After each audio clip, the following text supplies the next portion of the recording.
Hello, BookTube. Mark at Book Time with Elvis and I announced a month ago that we were going to start a new BookTube club, the S&M Travel Writing Club, where we explore the gigantic genre of travel writing by picking a book each month and reading it.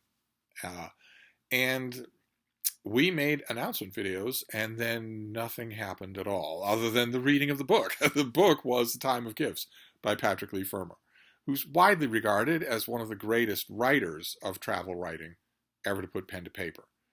And it was a joy to revisit A Time of Gifts, just a joy.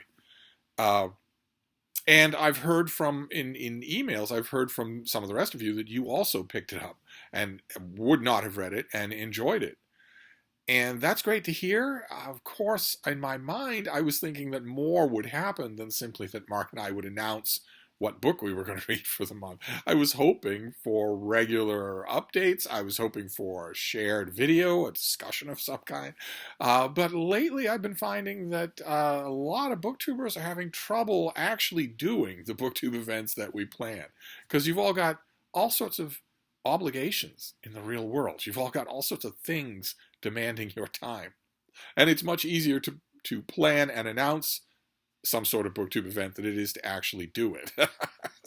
And as a result, although April was devoted to A Time of Gifts and Patrick Leigh Fermor, and although it was a great deal of fun for me to revisit the book, there was no regular content of any kind on the S&M Book Club. And it's now a new month. And Mark and I have another travel writing book that we will be reading this month.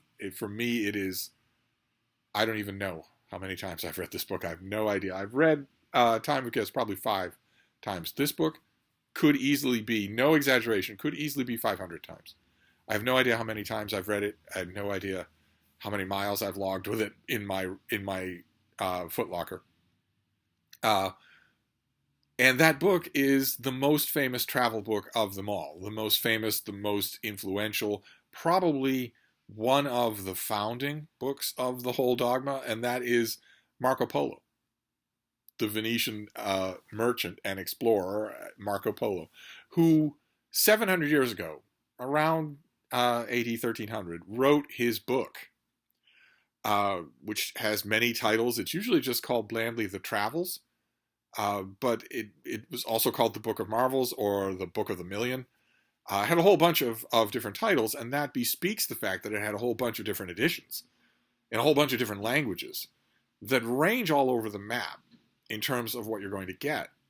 And as far as I know, there is no great variorum critical edition in English of this pivotal book by Marco Polo. No book that takes you through every textual variation that is known and that gives you the fullness of the text. For instance, there was a Latin edition of this book that was found in the 20th century that's hugely longer than most of the other editions of this book.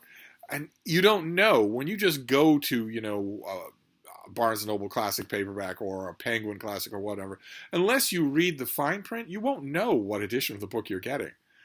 But this tells the story of young Marco, who he travels the Silk Road with his father and his uncle, and they eventually end up in China, where Marco Polo has a lot of adventures at the court of Kublai Khan.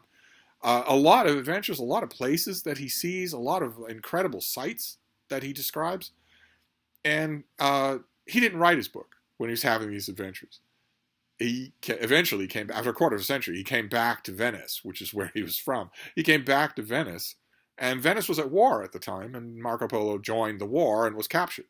And when he was in prison, he, to pass the time, dictated his book, the bones of his book, the huge bulk of his book, to someone who was right there with a quill and paper, who could take it all down.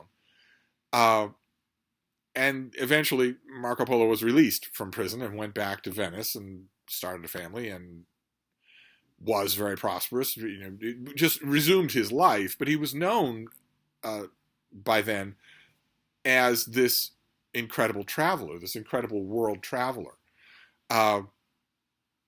Is there something on my book, on my cover? My God, there is. There's a dog hair on my cover. Where that came from? This is a little bee. Oh, the little bee. Hey, baby. How you doing? Oh, who's the baby? The baby's very restive because it goes from being bright, beautiful spring sunlight to being downpour. So she just had a downpour.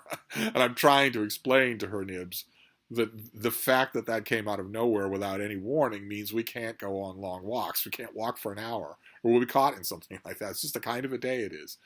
But anyway, to get back to the subject. Uh, in Marco Polo's own day and in the centuries that have followed, there's been a lot of. This book has a really weird textual history, but there have been many, many popular editions. This is certainly available on Project Gutenberg. There was a Penguin Classic, there was a Mentor Classic, there was a Signet Classic, there was a Dover Classic. There have been many, many popular editions of this thing in English and in every other language in the world. So you can certainly find a copy for May's edition of the S&M Travel Book Club. And give it a try. If you've never read Marco Polo before, this is a wonderful book. Wonderful to conjure with, wonderful to read. Wasn't, obviously, as you can tell from even that brief textual history that I've sketched, it wasn't really conceived as a book. The textual history is at least as interesting as the travels that are recounted in here. And you won't get a lot of that. You'll get some of it if you get Penguin Classic of the travels. Why it's called that, I have no idea. It's so boring as a title. But then again, the covers are also usually boring. They're usually 13th century Chinese murals or tapestries of some kind, when I think we can all agree the better covers can be devised for this book. But it is a standing pillar of a classic in the travel writing genre. So if you've only heard of Marco Polo, including in the single worst line of dialogue ever uttered in any superhero movie ever made by any studio. If you've heard the name, is a synonymous name with traveling, but you've never read the book, well, maybe May is the opportunity for you to do that. May is when Mark and I will be reading the Book of Marvels, and I got a million of them from Mr. Millions himself, from Marco Polo. And we invite you to join us, and the invitation maybe won't seem strange and voyeuristic. We can actually get our cats to walk in parade enough to do something with the S&M Book Club. I realize we just started it, so it's still early days. We a little roughness can be expected, but maybe a video. Certainly, at the least I can do is promise update videos of my own on my own channel, all alone by myself. I can certainly promise what I will do. So I will do that. I will not leave you high and dry with Marco Polo the way I did with Patrick Leigh Fermor. Although I'm glad that a lot of you made Patty Fermor's acquaintance and like his book. I guarantee you all the rest of what he wrote is wonderful too. So if you like that grand, wonderful, Edwardian, Brideshead Revisited style narrative tone of A Time of Gifts, if you like the bragging that seems to be an absolute requirement for travel writing, if you liked all the stuff that you found in that book, you're going to find it in all the rest of Fermor's books. That I think 3 or 4 of them have had very, very nice New York Review of Books paperback reprints, which means they're available. Not as available as Marco Polo's book. That has had a million different editions. I am sure that your library has a copy, and if you were to go, on Amazon, I'm sure you could find a million used copies of it in one form or another. And the form, I wish that I could sit here and say, well, it's definitely this that you want. But unfortunately, this thing has had an absolute smashed spider web of a translation history. And as far as I know, in the English language, no one has stepped forward and actually made a great 800-page, fully illustrated, fun version, sort of Omnium Gatherum version of this book that everybody's heard the author's name. You'd think that such edition would exist. Now, if it does, and I've missed it, that's fine. Let me know, because I'd love to try and find a copy.